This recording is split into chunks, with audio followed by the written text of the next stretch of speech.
Yo, what's up les travelers, c'est ici Walter et Guillaume. Un front énorme. Yo, what's up les travelers, c'est Guillaume Et Walter. On se retrouve aujourd'hui pour le 20 tours et c'est parti maintenant.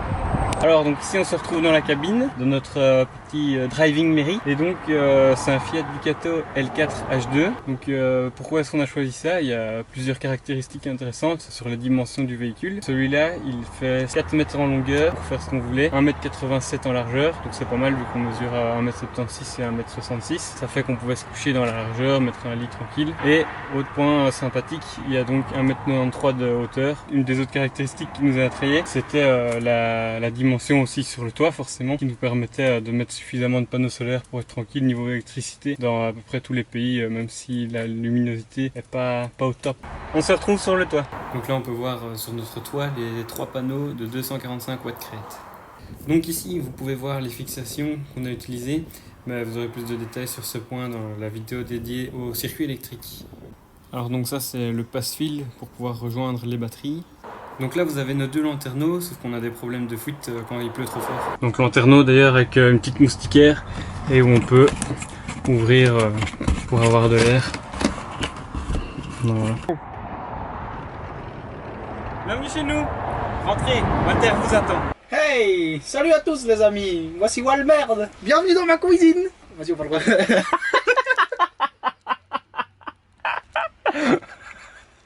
Ah non, je regarde ça, ce sera dans les bloopers.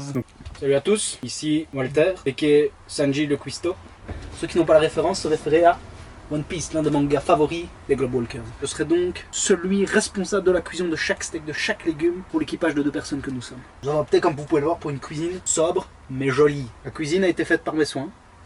Par contre, les internautes se demandent, parce que tu as dit que tu as construit la cuisine, ils se demandent c'est quoi la cassure ici. La cassure ici, c'est en fait, j'avais vu sur un des forums qui était toujours intéressant, de faire une petite cassure pour faire respirer le bois.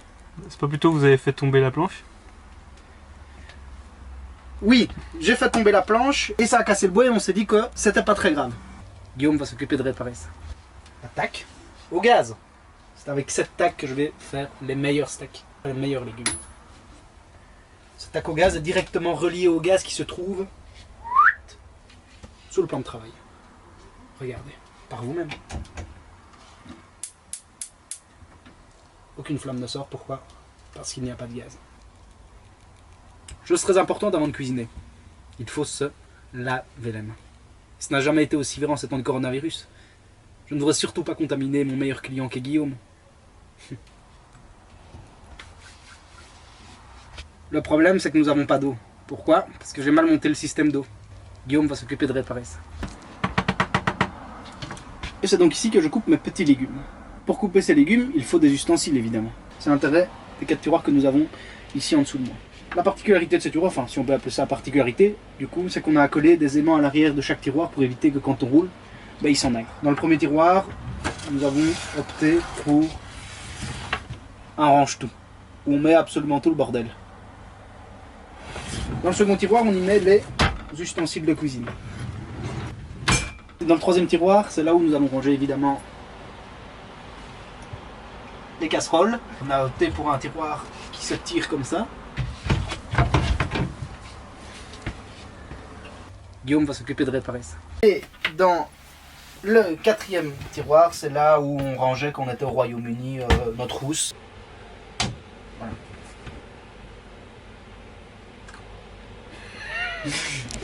Ça c'est notre petite table. On peut bien sûr y manger. Alors donc ça peut aussi servir de plan de travail pour faire notre petit editing de vidéo par exemple, ou répondre à nos juteux mails de nos sponsors, qu'on n'a pas encore, mais si vous êtes intéressé, les liens sont dans la description. Et pour finir, on peut bien sûr y lire un petit livre, à son aise. Ok, donc on se retrouve plus sérieusement pour le coin salle à manger, qui a 2 particularités importantes, intéressantes, pour lesquelles on reviendra plus tard. Donc la table, on a choisi un pied fixe, comme vous pouvez voir ici. Donc pourquoi un pied fixe? Donc il y a la possibilité également d'avoir un pied qui permet de monter et descendre le plateau de la table, comme on peut voir sur Instagram, YouTube, etc. Par exemple pour avoir 2 divans vis-à-vis et de la table qui descend pour le transformer en lit pour le soir. Mais comme on est des fainéants, on sait qu'on aurait dormi dans notre divan plutôt que de monter le lit tous les soirs. C'est pour ça qu'on a choisi un pied fixe. Concernant les assises des chaises, vous pouvez voir c'est la même matière que cette table ou que le plan de travail ici. Particularité, il y a des charnières. Donc voilà, simplement on y a rangé une couverture et les draps quand on voyage, etc. Donc ça c'est la chaise réalisée par Walter. Comme vous pouvez voir, il y a quand même pas mal de défauts. Guillaume va s'occuper de réparer ça. Mais c'est pas grave, bien se passer. C'est une merde aussi. Une très pratique. Globalement pour cette chaise, c'est tout ce qu'il y a à dire. Celle-ci est plus intéressante, réalisée par mes soins. Donc voilà, si on l'ouvre, on a une deuxième planche avec dedans un petit trou. On y glisse son doigt et on enlève le capot des fiottes. Et on peut faire caca, très important. Donc on n'en a pas encore eu l'utilité. On s'est toujours débrouillé pour aller dans un bar ou un fast-food ou quoi. On a de quoi récupérer la commission. Et petite litière hamster, hein, bien sûr. Voilà. L'autre point intéressant, c'est cette plaque. En dessous des lambris, il y a une plaque de tôle. Donc en général, il y a une séparation en tôle. Donc on l'a supprimée parce que c'était moche. Et remplacée par une plaque de tôle d'1 mm d'épaisseur. Mais pourquoi, me direz-vous? Eh bien, a priori, Walter sera conducteur la moitié du temps. Qui dit Walter qui conduit dit possibilité d'accident. Qui dit possibilité d'accident dit tout ce qui est à l'arrière va vers l'avant et nous coupe en deux. Du coup, la plaque de tôle qu'on peut voir ici permet de se protéger en cas d'accident. Et bien évidemment, c'est isolé. Ici, petite fenêtre, hein. Si jamais on se fait attaquer pour qu'on puisse s'enfuir. Mais ça permet aussi voilà, de passer de l'un à l'autre. Si jamais on a besoin, on ne va pas devoir sortir. Ensuite, on a ici 2 petits rangements. On range nos petits beurres de cacahuètes, nos livres. Nous avons donc 5 armoires au total, 3 au-dessus de la salle à manger en quelque sorte et 2 au pied de notre lit. Chaque armoire est munie, tout comme pour les tiroirs, d'un système d'aimant afin d'éviter que cela ne s'ouvre quand on conduit. Comme vous pouvez le voir ici. C'est à peu près tout pour les armoires. Donc ici, c'est en quelque sorte une petite planche qui a priori va être enlevée parce qu'elle est plus gênante qu'autre chose. Donc l'idée c'est qu'on gardera seulement ça pour pouvoir y ranger les épices. Mais sinon tout ça, ça va baquer quoi. Ça sert à rien. Bonjour! Donc on se retrouve ici dans notre petit lit d'amour, notre cocon, là où on va passer le plus sombre de notre temps. Comme on vous l'a dit plus tôt, une des caractéristiques du van qui nous intéressait c'était le 1,87 m de largeur. Donc ici on a un matelas qui fait 185 cm de long, donc ça a été fait sur mesure. Et il fait 160 de large, on est tranquille pour dormir, on mesure tous les deux moins d'1,80 m, moins d'1,70 m pour d'autres.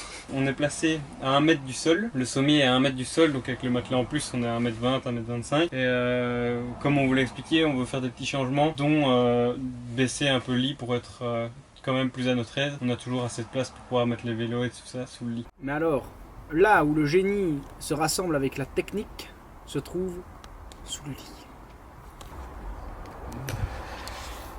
C'est moi! Alors, quoi nous avons là ici, monsieur? À votre droite, le système d'eau, fait par mes soins et mal fait étant donné qu'il ne fonctionne pas encore, mais il est à réparer. Et à votre droite, le système électrique fait par Guillaume. Vous avez donc le contraste bonne qualité, mauvaise qualité. Et il y aura évidemment une vidéo dédiée pour expliquer chacun des systèmes. Outre ces 2 éléments, on aimerait bien mettre 2 vélos, mais pour ce faire, il faut enlever la roue avant et trouver des attaches pour pouvoir fixer les fourches au sol. Outre ces 2 éléments, nous avons l'intention de mettre 2 vélos, mais nous essayons encore de chercher 2 fourches pour pouvoir y insérer les 2. Donc voilà, c'est la fin de la vidéo. J'espère que cette vidéo présentation du van vous aura plu.